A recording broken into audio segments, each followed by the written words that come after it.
Hey, what's going on guys? Cygnus here, and today we're going to be taking a look at how I built my level 20 Enhancement Shaman. This build is one that I really enjoy, and it plays fairly well.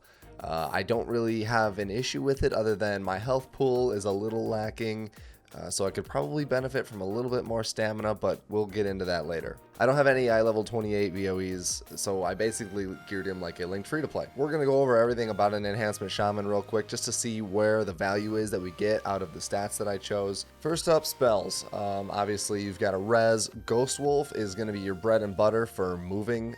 Super nice for having a quick 30% movement speed increase on a press of a button. The nice thing about Ghost Wolf 2 is that it doesn't let you be slowed below 100%.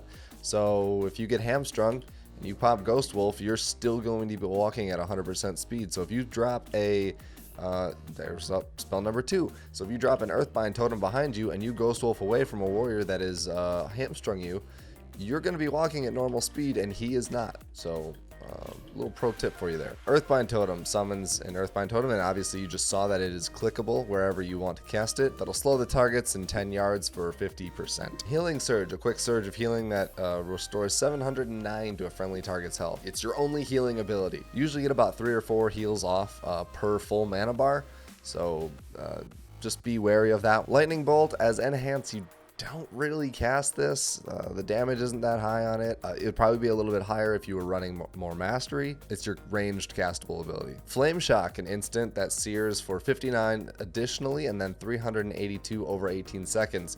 This is your bread and butter dot. It's good to keep rogues out of stealth. It's good for keeping targets in combat. And it's just, basic damage. Lightning Shield, this is one of your basic buffs. Melee attackers have a 100% chance to suffer 45 nature damage, and then this Maelstrom weapon part doesn't matter because we don't actually have Maelstrom as level 20. Flame Tongue weapon, imbue your offhand weapon with the element of fire, causing each of your attacks to deal 6 additional fire damage. I'm pretty sure it deals a little bit more than that. This is just your offhand weapon enchant, and I'll tell you why it's useful in just a minute. Wind Shear, ranged kick. It's one of the best things that we've got. It's really, really, really nice for locking out any healer, any caster from a Chaos Bolt as you're running towards them. It's just a wonderful weapon in the toolkit that we've got. And of course you've got Frost Shock, which chills the target, causing 190 frost damage and reducing their movement by 50% for 6 seconds. It's a slow. It's another slow on top of your Earthbind that you've got, and it does not... Wow, the tooltip is incorrect. That's hilarious. It no longer shares a cooldown with Flame Shock. So you can Frost Shock somebody at a distance, get a Flame Shock on them as well, or vice versa, before they even get to you, and then smack them with a Lava Lash or a Storm Strike. You also have Cleanse Spirit, which obviously removes all curse effects from a friendly target. Be careful. Do not cast this on somebody that has UA on them. It will kill, I think, you or them. I can't remember which way.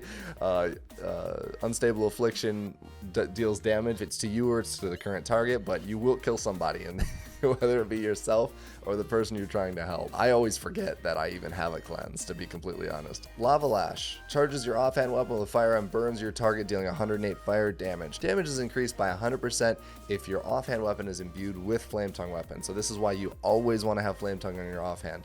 Not like you have any other choice for it at level 20, but just make sure that you always have that up. Storm Strike, this is your big melee damage ability. Energizes both weapons with your lightning and delivers a massive blow to your target, dealing a total of 409, remember this, physical damage. Wind Fury weapon imbues your main hand weapon with the element of wind for 1 hour. Each main hand attack has a 25% chance to trigger 2 extra attacks, dealing 62 physical damage each. That wording is very strange, and I also didn't realize that that Wind Fury will proc 2 extra attacks. I always thought it only proc'd 1 extra attack. So I'm learning something, and I've played Shaman for quite a while. Your mastery is enhanced elements. It increases the chance to trigger Stormbringer and Wind Fury by 0.06.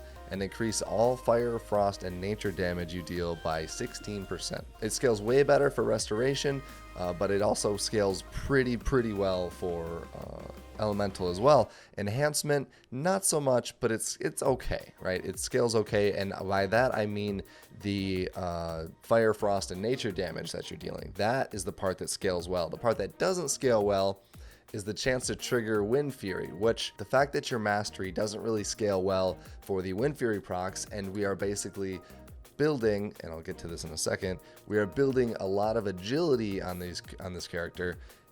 You're not getting a lot out of it because you're not getting the Wind Fury procs that you want so that melee damage can stay up. The argument there is that when you go mastery, you're getting more value out of your shocks, right? And your lava lash and everything besides Storm Strike, because Storm Strike is really only your physical damage ability. So it does make sense to want to have some mastery in your gear. I just don't know, and I am not going to gear it on this guy, but I just don't know what limit that is and whether or not it's actually worth it, because I prefer a haste build. Then that's basically why, and I'll talk about that in just a minute. For talents, you've got Lashing Flames, Forceful Winds, and Elemental Blast. Lashing Flames, Lava Lash now increases the damage of Flame Shock on its target by 100%. I could see where if you had a higher mastery build, you'd get more out of this. It does make sense. It's a pretty decent talent, but with Forceful Winds, Wind Fury causes each successive Wind Fury attack within 15 seconds to increase the damage of Wind Fury by 35%, stacking up to 5 times. This kind of becomes a lottery-esque type build because you have to get lucky getting those Wind Fury strikes, and every time it successes, it stacks up the damage. So as the fight goes on, if you can survive that long, Wind Fury will do a shitload more damage, obviously. Elemental Blast, harness the raw power of the elements, dealing 343 elemental damage, and increasing your critical strike or haste by 3%, or mastery by 6% for 10 seconds. I played this right when I started Enhance because I didn't really read the other two, to be completely honest. I was like, oh, it's a pretty chunky damage thing that buffs, your abilities. So if you can work this into an opener, I could see it actually being good. Like if you can hit somebody with a Frost Shock and slow them, especially if you're a mastery build, if you can hit somebody with a Frost Shock, slow them, get this cast off Flame Shock, and then hit them with like the Storm Strike or something, it just seems like it would synergize, halfway decent if that works out for you. As far as PvP talents go, you've got Ride the Lightning, which if there are more than 2 enemies within 8 yards and you cast a Storm Strike, you also cast Chain Lightning on the target, dealing 124 nature damage. Otherwise, you conjure bolts of lightning to up to 2 furthest enemies within 40 yards, dealing 126 nature damage. This one's kind of weird. It's kind of a bit of cleave damage if you want, but usually if there's more than 2 enemies on you, you're gonna be in a bad place.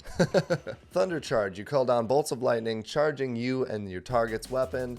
The cooldown recovery rate of all abilities is increased by 30% for 10 seconds. This is pretty cool. It's kind of like a heroism or something like that. I could see it working really well in 2s for some sort of melee, or even in 3s for like a melee cleave.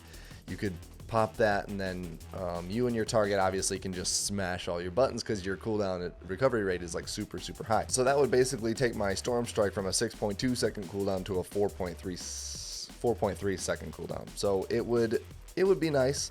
It's not a bad one. It's probably good for arenas and not much else. Counter-Strike Totem. Summons an air totem with 50 health at the feet of the caster for 15 seconds. Whenever enemies within 20 yards of the totem deal direct damage, the totem will deal 100% of the damage back to the attacker. This one is really good for enemy classes that have really large damaging abilities. Classes like Marksman Hunter or Destro Lock, or anybody that has a really large damaging ability. Now remember, this is not, the damage that you take is still taken. It doesn't reflect any damage. If you take a 1,300 aim shot, it's going to deal 1,300 damage directly back to that hunter. I tend to go with Counter-Strike Totem like 90% of the time. We only have access to Lightning Shield as a 20 Shaman. Unleash your Elemental Shield on the enemy. So for Lightning Shield, it knocks them away. And it knocks them away pretty fucking far. It's really funny. It's basically your boot, right? So if you're up on Lumber Mill and there's a a disc priest or something, you can just, and they're standing by the edge, boop, bye, and they just, you know, get knocked off the edge, hopefully to their death. Spectral recovery. While in Ghost Wolf, you heal 3% health every 2 seconds. Increases the movement speed of Ghost Wolf by an additional 10%.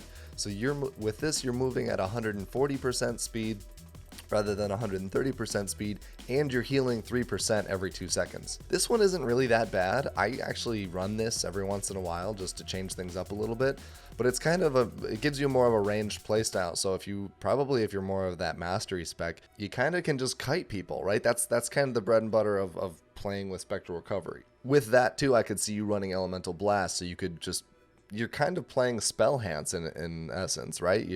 You're not really too worried about Storm Strike or Lava Lash. So I could see where that could like change the entire play style of a shaman. Swelling Waves. When you cast Healing Surge on yourself, you are healed for 50% of the amount 3 seconds later. So if you can survive for the 3 seconds after you get your first heal off, I'm going to get another 350 heal shortly after that. And then this one's kind of a newer one. I can't remember when they added this, but it's pretty nice. It's kind of like Unleashed Shield. Static Field Totem. Summons a totem with 10% of your health at the target location for 6 seconds that forms a circle of electricity that enemies cannot pass through. This one's really cool because it's essentially like having a Kyrian Spear, if you know what that is. You can cast it right at your feet and use it from keeping enemies from coming into your circle. So if you've got, you know, a warrior just on your ass, you can either toss that at your feet and trap him inside of it and run away, or you can use it vice versa, whereas if you're already running away, you can use it as kind of a bubble, as kind of a monk's bubble, and still be able to get a heal off. It's not like it protects you from incoming damage, so like any ranged classes are still going to be able to get attacks off on you, but at least it keeps melee at bay for the time being. So that being said, I'm going to get into my gear and my loadout. So for the helm, I'm using Plunderer's Helmet with the 12 crit, 5 stun resist gem. For no other reason other than the 5% stun resistance is pretty good, and the 12 crit is just the most crit you can get out of a gem at this level. So like, it's the most stat that you can get out of a meta gem, so that's kind of what I did with this build, was try to get the most value I could out of every slot. This is a topic of conversation that a lot of people aren't happy with. This is from the 2020, right? This is from the 2020 Valentine's Day event, eye level 44 neck. Now that I'm making a video on it and now that I'm actually talking about it, it's probably going to get nerfed. No, it's not. Nobody watches my videos. So this is a eye level 44 neck. It gives a lot of secondary stat and useful for us too. And I've got a couple of these actually. So the one I run is the 30 haste, 12 verse, and it gives you 10 stamina. So it's kind of nice because the way I geared this guy, I don't have a lot of options for, like, I can't gem haste, right? Because I need Northrend jewel crafting, and your boy ain't got that. So yeah, I went with using this one over the Sweet Perfume Brooch, which is 8 crit and 32 verse, and now that's a lot of verse. But for my build, I went with more of a haste approach, right? So I can get verse from other pieces. I can't really get too much haste from other pieces. Pauldrons of Desolation, as you can see, I'm running the 2 set here. This is basically the same reason I run the 12 crit meta gem. It's kind of just too good to pass up 11 crit just for having 2 items. There's an argument to be made for Tide Fury Shoulders because you can get 5 verse out of it instead, but you only get 1 spell power out of it, whereas this socket bonus you get 1 crit. Sorrow Scale Cloak of Adaptation, really the only reason I got this was because I got lucky and it procced a socket for me. So this is 4 crit, 3 verse, enchanted with 5 primary stat, which is like PvP power or something like that. Threw a 3 agility gem in there, and the equip adaption thing, it doesn't really do much. It's kind of just there, right? And it was a socket cloak that I was able to get my hands on as a quote-unquote linked vet free to play. Shamblehide chest guard. I think this is the same reason I run Deso Shoulders. 6 crit, 7 haste is just some of the most stat you can get out of those. I could see an argument being made for a Vest of the Living Lightning, but yet again, the socket bonus, and ignore the old Talisites in this. I haven't had a chance to re-gear them. Another argument could be made for Hallberg of Desolation. However, you literally get 1 less crit out of this, unless you get all 3 sockets, but you're also getting 1 more agility out of Shamblehide chest guard because of the socket bonus. So it's the same as that. -1 agility, basically. Alkanite Bracers, 3 crit. It's a gem slot. Not really much to be said about that, to be completely honest. I would go with I-28 Bracers if I could get my hands on them, but this is good for now. Gauntlets of Desolation. Like I said before, that's why I rock the 2-piece, 5 crit, 5 haste. I'm running 2 agility, 2 crit gems in them. Not really for any other reason other than I wanted a little bit more crit in my build. Tormill Defender's Cinch. This is another quest belt that's 2 sockets. There's a couple other belts out there that I could see an argument being made for, but 9 verse with 2 sockets on it, it's pretty solid. Wormscale Greaves here are another undeniably BIS item. 7 crit, 8 haste, 4 verse. That's a shitload of secondary stat. Your socket bonus is 1 attack power, so there you go. Boots, Alkanite Boots, these are also from a quest. 7 verse, 2 sockets, 1 crit for the socket bonus. Boom, solid. If you want a permanent move speed enchant, use the classic enchant minor speed to boots, because none of the other ones will stack with your abilities. So it'll stack with your Ghost Wolf, it'll stack with your forms. I've went over this in the enchanting video. Just reiterating. Emperor's Seal is basically a Seal of Regal Loa without the socket. I can't even remember where this comes from, but it's got low haste, high verse, and that's kind of what I went with because I needed more verse in my build because I had so much haste on the neck. Seal of the Regal Loa, since I'm going for a haste verse build, basically, this is also, you know, bread and butter. It's obvious. Very easy to get. Procs a socket. Can also proc a tertiary stat. A lot of people would want speed on it. I got avoidance only because I haven't farmed it past getting a socket on it. Inherited Signia of the Horde, PvP trinket, Giant Stalker's Guile. This thing is awesome. I love it when it procs. 24 agility for 20 seconds is just, it's fun. It's a fun trinket to have. That's really the only reason I have it. I run Mock Marok's Headcracker, and the real only reason why I rock Mock Marok's, because you're saying, but Sig, you were talking about having a haste build, why don't you use Cudgel of Narlax? Well, my Cudgel only procced green, whereas my Mox procced epic, as you can see. Storm Strike damage with just an Iron Foe, like a normal 2.6 mace, puts me at 398 physical damage, and when I swap to the Mock Marox, it gives me 409 physical damage. So this is just tooltip, but at the same time, it does just feel good to pop big numbers up. I like running Blackout Truncheon in my offhand because the double socket, and also because the chance on hit to increase your haste for 39 for 10 seconds. The proc chance of this is kind of low. It's one of those things where it's a double socket weapon and it's easy to get, so why not run it, especially with something that has a nice haste increased chance. I run Elemental Force on my build because I run a decent amount of haste. Elemental Force is a real proc per minute enchant, so it has a higher, or it will proc more the more haste you have. It's actually calculated off of the haste. As for basic stats, I've got 179 agility. The one that you're really looking for though is this one, which is 183 attack power. But everybody asks me this, by the way. Deja character stats is the add-on I use to get all of these stats. Stamina, I'm a little lacking, to be honest, in stamina.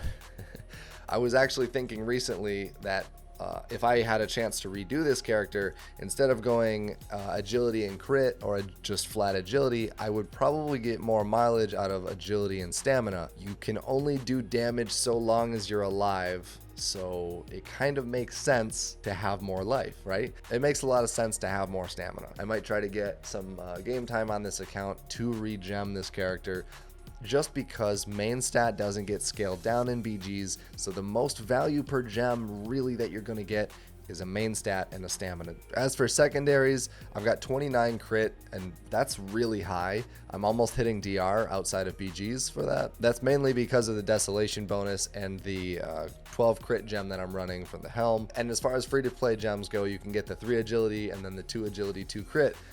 So your options are kind of limited, and I figured, why not go for a little more crit? That's really the only reason was, why not? I was able to reach 21% haste with all blues, which is kind of shocking to me. Now, granted, I have 30 haste coming from this neck, but you would probably be able to get close to that amount if you were running a double haste versus Dragonling trinket that everybody runs that has the 30 secondary stats. Those cogs actually scale up in BGs, so you're not losing as much stat versus like your normal secondary stats. And the main reason I went with such high haste, to be honest, is because when Frost Shock and Flame Shock were both on the same cooldown, only having 3 damaging buttons to press feels really weird for a melee class in my opinion, so that's why I tried to get as much haste as I possibly could so that I could just keep pressing buttons, right? Constantly. You always want to be pressing a button. It feels good to press buttons, right? 17% here, or 74. It scales down to around 15 in BGs. I could probably try to get more and go for a more beefy stamina build. I might try that one day, but I mainly play arenas nowadays, and this build feels really, really good in arenas. I've talked about mastery. I don't have any on this character other than the default 16 that you have. So I could also see a little bit of value coming from mastery, as I've talked about. So this is my Shaman. There are many like it, but this one is mine. I want to thank you guys all for watching. Shout out to my members, Dennis and Waza. Don't forget to like and subscribe. Check out the Discord in the video description, and check out the merch, and it helps support XP off. And I will see you guys next time. Peace.